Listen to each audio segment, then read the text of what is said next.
What's up, everybody? Nathanael Morton here with the CEO and founder of NFBD, Never Fear Being Different, Jordon Rooney. Jordon, thank you for coming on today.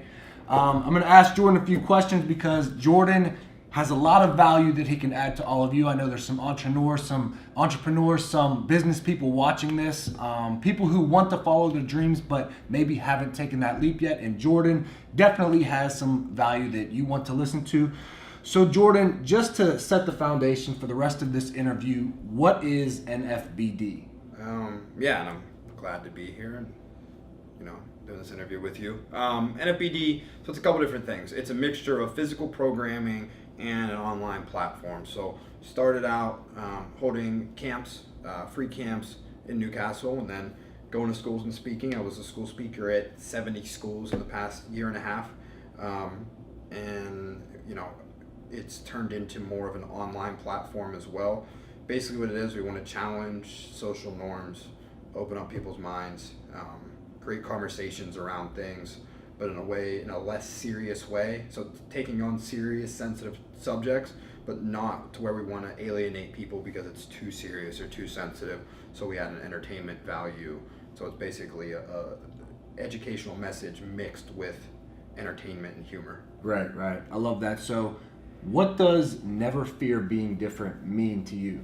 It's vague for good reason. It can mean anything to anyone, but for me, it's mainly, I've been at times in my life where I very easily could have given in to pain, temptation, negative influences, and because I stayed true to myself and made, I would say, the tougher, more stressful decision, I never feared being different then, and that proved to make all the difference in my life. So I tell people all the time, they're like, is it anti-bullying? Is it? I'm like, honestly, it's whatever you want to make it out to be. It's a name, it doesn't embody everything that we do, but we would prefer people not be afraid to just be who they are and not be afraid to make the decisions that are going to put them in a better chance to be successful or a better chance to be happier. Right. So there's somebody watching right now. It could be an entrepreneur. It could be, a kid who doesn't fit in at school, but there's somebody watching right now who feels like they are different. Mm-hmm. Why would you tell them that is an advantage instead of a disadvantage? It would obviously depend on the circumstances, but I tell people all the time, your life experience matters more than anything else. So if you are someone that goes against the grain, follows your own path, you're living a different life than the other people around you. So your life experiences are different. So the things you're learning from are different. The way you're interacting is different. So if you're someone that wants to create something or rise through the ranks, you're able to offer different value than other people because you're living life a different way than others. Right. So a lot of people, I think, fear is probably the biggest thing that stops people from going on that different route and doing what they actually want to do.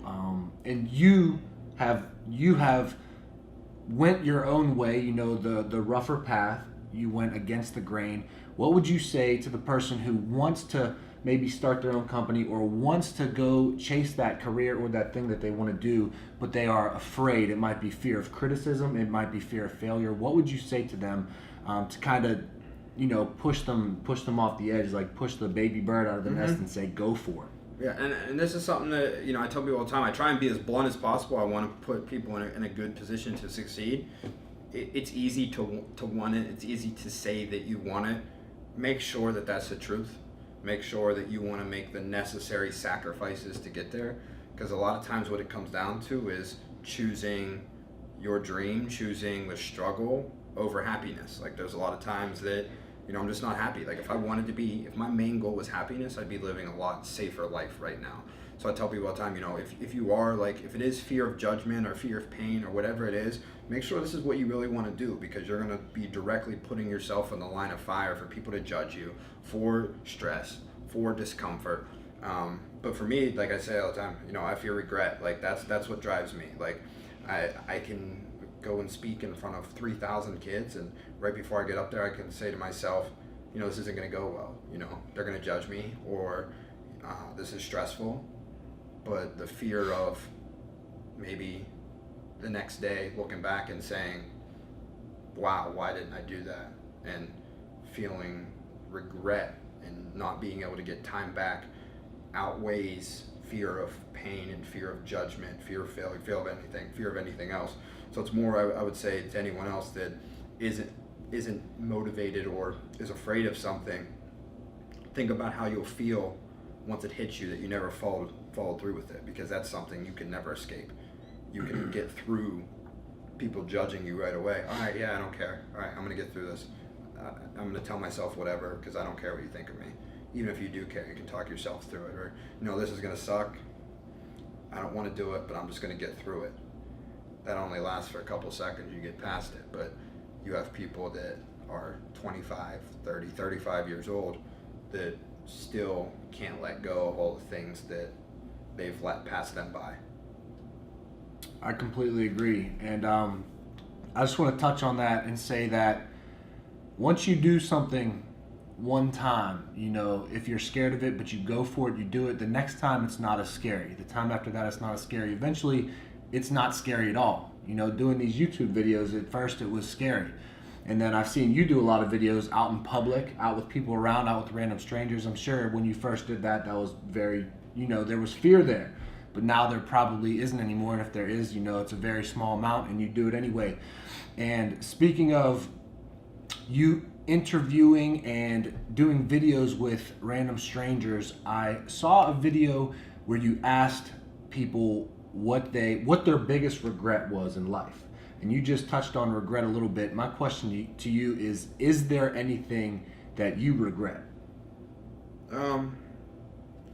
Minor instances. I would say that so people ask me my biggest weakness. My biggest weakness is probably not knowing when to give up.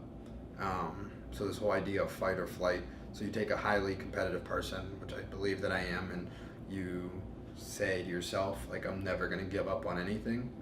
You put yourself in a lot of situations where you're staring pain directly in the face, and you don't know if you're not walking away because it's the right thing to do, or if you're not walking away because you don't have it inside of you to quit. So I would say personal relationships, it's a huge issue. That would be a bigger thing that I wouldn't say I regret, because I always learn. I mean, it's corny, I don't regret anything. I always learn from it. I don't think that's true. There's things that you do regret. But I would say interpersonal relationships would be where it mattered most, is because I have this mentality where I want to help. I don't want the difficulty of a situation to ever dissuade me from taking part in it. So I will put myself in the line of fire and take on burdens that maybe aren't my own, because I don't want pain or difficulty to stop me from facing them. So that would be more along the lines of what I regret, but it's not anything that I necessarily take back or wish I could do differently. But now I would say my biggest regrets are probably these past 2 years of living the struggle startup life, not having any money, not having, comfort, not having any stability. I probably have minor regrets here and there, like, I've had to cut people off. I've had to not treat people, maybe put the effort into, getting to know people better, being there the best way that I could. People that matter usually understand, because I'm a big believer in not splitting your passion. I think it's hard to maintain a relationship with somebody else and maintain a relationship with a dream. You're spending, like I tell people all the time, like, it's lonely as hell. I'm spending my entire week thinking about what I want to do, like what my next video is going to be on, what my next talking point is going to be, spending 100% of the time on that, and I'm coming up with 3 to 4 more ideas because I'm spending so much time on that. If I split that passion in half, I would only be getting 1 more idea a week. You looked at on like 52 weeks of the year, how many more ideas and how much more effort that's working out towards. So I think my biggest regrets would just be personal relationships. Right, and I completely agree. I feel that when you said that kind of resonated with me, because my last personal relationship went through some rocky times, because there'd be times where I'd be on the computer, thinking about my next move. and I couldn't give 100% to the person because I was giving 120% to the business and to the brand and to everything, and to the dream. But my next question for you, I kind of want to digress a little bit. Where did this dream start? Did you know, when did you realize that you were different? When did you realize that you wanted to start your own business instead of, say, go get a corporate job with a salary and benefits and job security? Yeah, I would say like knowing I was different. I mean, I used to be real big. Like in high school, I used to like go and just sit in my car and like write poetry. I was real big into that. And I don't even know if it was good or not, but for me, it was like I would say an outlet towards my frustration with society. I've always had this frustration with society, and I wasn't always able to. I guess, handle it the correct way. And so like I used to write poetry. I used to just write out my thoughts all the time, kind of like journal a little bit. I never really told anyone about it. As I got older, I started to realize that I was able to communicate messages in a different way due to how much thought I put behind them. Not because I was smarter or anything else or above anybody else, but that's just what I focused on more than anything. I wasn't looking at what other people were doing to try and mimic it. I was looking at what other people were doing and seeing why they were doing it and what could be done differently. And so I think like that's what I think made me different. Be able to communicate messages is just what my focus is on. As far as the NFBD as a business, I hate being told what to do. I hate not having freedom. I'd rather be free and broke than make a lot of, like, I've turned down sales jobs to make a lot of money. I've turned down jobs to make money, but I don't, like, that's not worth it for me. I know people that sit in an office all day, and I'm not ripping on them. That's the life they want to live. That's perfectly fine. That's just not the life for me. They sit in the office all day and they're not happy, and they don't get to spend the money that they make. They go on one vacation a year. They can't even get on their phone whenever they want. Like, it's the whole idea of being back in school again, where you don't have control. You get up early and you hate getting up early, and you sit throughout the day and you get limited bathroom breaks and how much time you're on your phone, and you're getting told what to do constantly. There's a happiness factor played in there, and how can you really grow as a person if you don't really have control of your own life? So for me, I never wanted that feeling. After college, I went and I played football overseas for 2 years. Didn't really get paid that much money. I got paid a little bit, but I was free. Like, I could do whatever I wanted. That's when I became fully immersed into podcasts, audiobooks, YouTube interviews, everything I could, and I was developing relationships, friendships with people I didn't even know. I just tell people, like, my friends then were like millionaires that I would listen to their podcasts and interviews all the time, and I learned the way that they thought. I was like, I'm going to think this way too, but I'm going to add my own personality to the mix. So from there, I was like, this is the life I want to live. I'd rather live this life than the life that I see a lot of other people living. Right. I completely agree, and I think I'm kind of driven by the same thing. As I want freedom, I want control, I want to live life on my own terms, and that is why I decided to go towards running my own business and doing what I truly wanted to do instead of having a boss, being an employee. Once again, nothing wrong with that if that is the path for you. So let's talk about podcasts and learning, and I believe that ongoing learning is, I'm not trying to brag or anything, but when people say, Nate, what makes you the one? Jordan, what makes you the one? One of the things that I can say is that if I learn every single day, every time I get in my car, I'm listening to podcasts or audiobooks or YouTube interviews. When I get a chance, I'm in a book. I'm always learning. How could I possibly learn every single day, get better and better and better and better, and not succeed? Right? How could I possibly not succeed when I'm getting better every single day?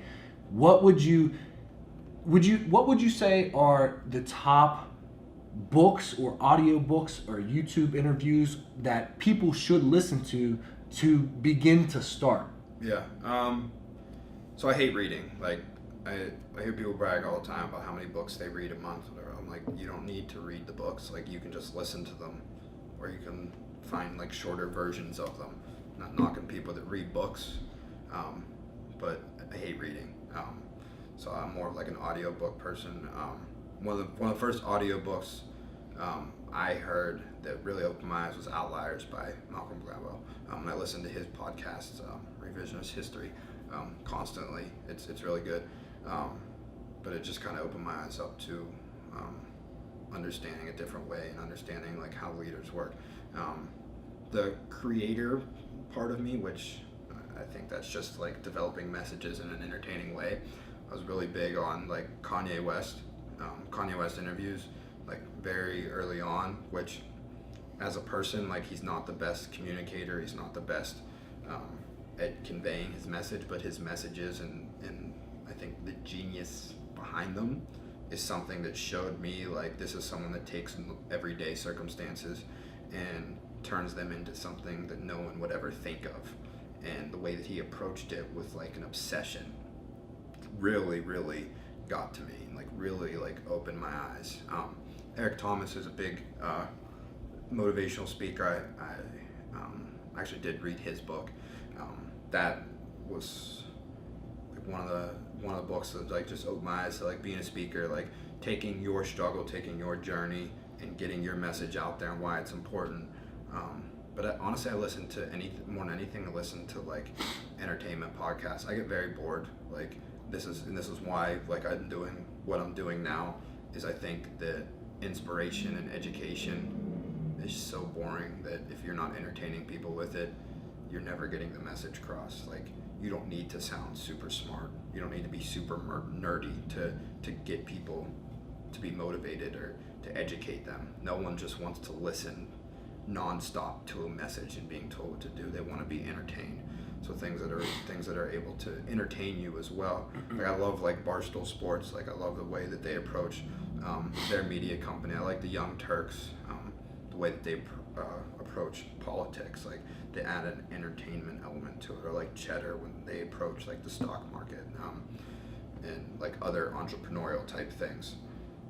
And then as far as like what you said about like learning every day, I think it's important. I also think it's important to have strategy too. So like you take like someone that wants to be a basketball player, they can work every day on dribbling with their right hand and shooting layups, but it's not making them a more complete basketball player. I think, not you in general, but just anyone, like no matter what you're learning, you need a strategy behind it. Like you can't just think because you're working hard that it's going to bring you closer to success, or because you're learning and reading, it's going to bring you closer to success. Yeah, you may be knowing more, but in the overall strategy of things, you need to be clear and concise of how you're spending your time, what you're learning towards. Like I can read like philosophy books all the time, might help me think better, but is it going to help my business make money? So I think like strategy is a huge part of that as well, and knowing the right things to look for is super important. Right. One of the people who I follow and actually read all the time and listen to all the time is Tony Robbins. And he talks about strategy, and he talks about how it doesn't matter how motivated you are, it doesn't matter how much you know, if you run as fast as you can east looking for a sunset, you're never going to find it. So like you have to have the right strategy. If you're not going in the right direction, you know you're never going to get there. So when you say strategy, what is the first step of somebody like me or somebody who wants to start a business in, you know, learning how to create the right strategy for themselves? I know everything's different. Every business, it's going to be different, but what are the first steps in creating that strategy? So what I would say is, first thing is find something that's broken, or find something that you see needs improved. Find what that is. Find everything wrong with it. Find everything that other people are critiquing about it. So you have to find the need. Once you find the need, once you find what's broken, take something you like, something that you're good at. Because if it's not something you like and something you're good at, it's going to be hard to create sustainable vision. You're not going to keep coming up with creative ideas. You're not going to always have new things to think of or work on, or you have to be a thought leader in a way. You have to be innovative. So you take something that's broken or just needs improved, and you combine your own personal, unique touch to it. When you bring those together, you can develop strategy. Why don't people like this? What needs fixed? What needs improved? how can I improve it? What steps can I do to make it better? How can I give these people what they want? Combining what's unique to me. Because then it's not, like I tell people all the time, they're like, why can't somebody else replicate this business? I'm like, well, they're not me. And I'm not saying that to be arrogant. I'm not saying like, oh, they can't do what I do. I'm saying it's my own personal touch to it. And that's what's important with what I'm doing. You're building a character, you're building a personality, and that's what people trust.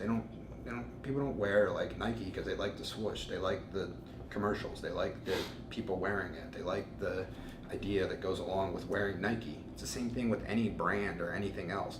It's the personality behind it. It's how you feel because you're being a part of it. It's your experience involved with it. So you figure out how to improve those experiences with people by figuring out what they are missing, what other people are doing wrong. Okay, Jordan, so the next question I have for you is, what is the impact that you want to have on the world with NFBD? And like, I have to be, I put a lot of thought into how to answer this question because I think it's something people get asked a lot, and I try not to be cliche with it. I still don't even know. Like, right now, like, I'm still building a platform because I think that I have a valuable opinion. Like how I said before, like, I'm someone that usually takes on the burdens of other people because I believe that I can handle it. It's the same thing with society in general. Like, I believe that my ability to stay objective or take on pain or take on a struggle has taught me a lot in a way that can help people. I see a lot of the impact that I wish to create. Like, I just had someone the other day, like I spoke at a school, actually had like 5 to 10 kids, like, hey, I'm depressed. I've never told anyone about it before, but I'm talking to you about it now. Thanks for like creating this conversation. I've had people tell me, I self-harm, like, because that's what I do. Is like I tell people, I'm not gonna fix your problems. I think there's a lot of false prophets out there that love to tell people what to do and claim that they're gonna fix things. But it doesn't matter what you say to anyone. Like, they need to want to do it. They need to want to take the steps to do it. So all I do is try and create a conversation. Like, I just try and provide that spark to like, okay, maybe I do need to think differently about this.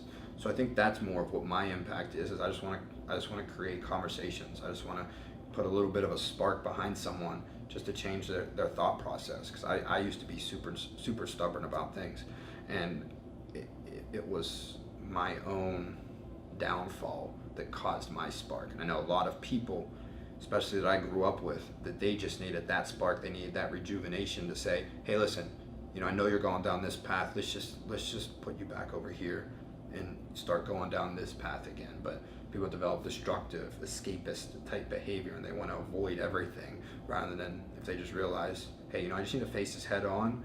It's going to be tough for a couple weeks. I need to get through it. Then from there, I'll be better off. So I think that's more of like the impact I want to have, is just the way people view struggle, the way people view social situations. Stop following mindless trends. Do what makes you happy. Do serve the purpose that you want to serve. Stop making excuses for things. Stop justifying things. So I would say it's a couple different things. Right. I love that. And I've seen a lot of your talks. I've watched a lot of your YouTube videos. I've looked on Instagram.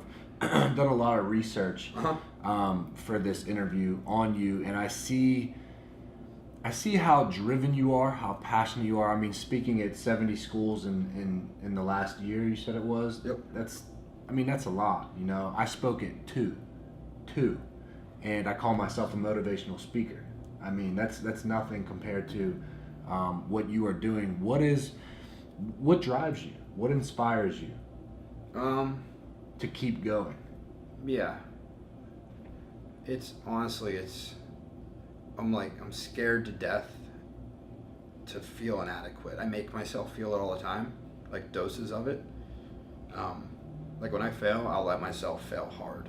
Like when something goes wrong, I'll let myself really feel it, because what it does is it makes me scared to death to feel that for years at a time, which I know a lot of people do feel. And the idea of getting to do whatever I want. So like when you take because I've suffered with like depression and different things before, you take like a depressed mind, they view the world as something that you can't control. Okay? So when you view like you can't control, like plane could fly right through and hit us. Like, we can get a disease tomorrow and like be on our deathbed. Something can happen to our family. Like, we can't control any of that. And I used to be fixated on all these outside circumstances and not having control. You put me in a situation where I'm in an office or I have someone else dictating my entire life. That's the ultimate idea of not having control. You have no control on any aspect of your life. So for me, you take someone that hates not having control and you figure out a way to where you can have, I think, like, your hand in on things. So as far as providing an impact to people, I'm able to get an opinion out that I think really helps people. As far as getting up whenever I want and coming here, like, people say all the time, like, hey, you know, I get up at 6 a.m. and, you know, I'm like, that's cool. Like, I sleep until 10. I'll work until 2 a.m., but, like, I get to get up. I get to make my own hours. I get to, like, constantly see my own progress brought into fruition, and that's huge. Like, I'm setting my own personal goals. I'm setting my own business goals. So what drives me more than anything is, like, I don't want to be inadequate, and I don't want to live a life where I feel like I don't control anything. Right. Very good. Very good. I like that a lot. I think we think the same way. And as you talk, I kind of realize that, you know, the same thing goes for me as well. And freedom, the feeling of inadequacy. I've been depressed as well. You know, even in college, I would do things that I knew wouldn't move me towards my goals, but I would do them for the short-term pleasure. Yep. The short-term pleasure would pass, and I'd be depressed because it'd be long-term pain. Yep. And you know, I think definitely control, freedom, and, you know, life on my own terms is definitely what drives me as well. And so I want to kind of shift it to becoming successful, and I want to ask you, what is your definition of success? Right now, so, like, NFBD, like, you know, we have, I think, 125,000 followers on Facebook, 21,000 on Instagram. Growing that number helps NFBD a lot, but getting to a certain number isn't going to make me feel successful. And it goes the same thing for money. So, like, we don't have money right now. We put everything back into it. At some point, I believe that we'll be there. We have a couple big fundraisers coming up, sponsorships, things that are going to be huge. Success for me is just, honestly, it's a level of comfort. It's just not having to worry about things. It's not like, you know, money. I'm not going to say money buys happiness, but money provides a sense of comfort that can allow you in a path to be happy, because you're able to use that money for good. You're able to use it to help people. You're able to use it to help yourself. So success for me is just not having to worry about how my family's going to get by or how I'm going to get by. So money does play a factor in that. But I would say, like, success as well is established credibility and legitimacy. I want to be speaking at, like, I'll be speaking at probably like 5 to 10 colleges this year. I want to be speaking at colleges everywhere. People still view me too young to speak at businesses, but I want to speak at businesses. I believe I'm a better speaker than a lot of the people that are speaking at businesses. So success for me, honestly, it's changing, it's evolving, it's always working towards something else. It's, say all the time, like, Tom Brady wins the Super Bowl, he's not sitting there next day like, all right, yeah, I'm done, I'm cool. It's like, what's next? Mm-hmm. So it's always that feeling of, like, what's next? For me, is my version of success would be that what's next is always growing to something bigger and bigger and bigger. So going along the lines of that, what's next for NFBD? Right now it's major brand sponsorships. Be working with a couple big corporate companies in Pittsburgh. We haven't finalized the deals yet, so I don't want to jeopardize it, but basically doing videos for them. That's big. Booking big interviews. So I have a couple big rappers that we're supposed to be doing interviews with pretty soon, and just getting the word out there more. Following matter, like, people that follow us, it matters. Like, the more people follow us, the more the message gets out there, the more shares it gets. my video Charlotte, so I think it's up to 8 million views on Facebook. My last 2 videos each had, one before that I think had like 5,000 shares. This one has 1,000 shares. So just keep improving that number. Right now we're at the startup stage where we do need to bring in a large sum of money to really expand to the next point. So we need to find the right people with the right funding that believe in us as well. But I believe they were close. Great. So let's go back to your definition of success, which I love, by the way. For the viewers who are watching, my question is, if there was one principle of success, the number one principle of success that you think they need to have and adopt into their lives in order to become successful, what would that be and why? I would say self-awareness, getting to know yourself really well. Like you said that, you were depressed and you were looking for short-term satisfaction over long-term fulfillment. There's a lot of people like that. Like, that's perfectly normal, but it wasn't until you became self-aware of it that you could fully fix it. There's a lot of people that lack that self-awareness, and they want to convince themselves that what they're doing is okay, and what they're doing is what they really want to do, but all they're doing is justifying it to make themselves feel okay in the moment. So when you have an extreme sense of self-awareness, you know why you're doing everything. You're creating reasoning for it. You're understanding why you're acting out, what voids you're trying to fill, why you're looking for short-term satisfaction, and then from there you're able to fix it. And the more negative emotions you get out of yourself, they get replaced with positivity.